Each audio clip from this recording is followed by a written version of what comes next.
ഇതാ ഇങ്ങനത്തെ ഉണ്ടയാക്കിയിട്ട് മക്കളെ നിങ്ങൾ തിന്ന്. എന്നിട്ട് കാലത്തെ ബിസ്ക്കറ്റും അണിക്കേക്കൊന്ന് ചായ കൂട്ടുണ്ട. ഇതാണ് ഞാനിത് കഴിക്കുന്നത് എപ്പോൾ കുറേ കാലമായിട്ടുള്ളത്.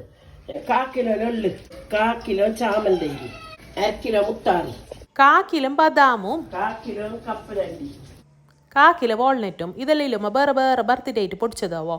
പിന്നെ ഇല്ല ഈ കടലവേള മാത്രമേ നമുക്ക് ഉപയോഗിക്കേണ്ട കാര്യമില്ലാവോ.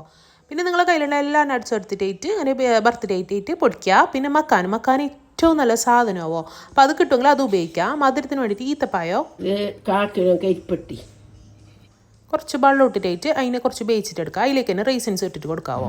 എല്ലാം കൂടി എല്ലാ സാധനവും വറുത്ത് പൊടിച്ച് ഇത് മിക്സാക്കി. ഇത് ഭയങ്കര സാധനം, ഹെൽത്തി ആയിട്ടുള്ള സാധനം. ഇത് എടുക്കില്ലേ ഉമ്മാക്ക് പറയാൻ വിട്ടോന്ന്. അപ്പോൾ ഈത്തപ്പായത്തിൻ്റെ അതെല്ലാം അരച്ചിട്ടായിട്ട് മിക്സ് ആക്കിയിട്ട് കൊടുക്കുന്നുള്ളതാവോ. ഇതാ ഇങ്ങനത്തെ ഉണ്ടയാക്കിയിട്ട് മക്കളെ നിങ്ങൾ തിന്ന്. എന്നിട്ട് കാലത്തെ ബിസ്ക്കറ്റും അണിക്കേക്കൊന്ന് ചായ കൂട്ടുണ്ട. ഇതാണ് ഞാനിത് കഴിക്കുന്നത് എപ്പോൾ കുറേ കാലമായിട്ടുള്ളത്. എനിക്ക് ഷുഗറില്ല, പ്രഷറില്ല, എന്തുമില്ല. ഇതാ ഞാൻ മരുന്ന് കഴിക്കല്ല അതിൻ്റെ ഒന്നും.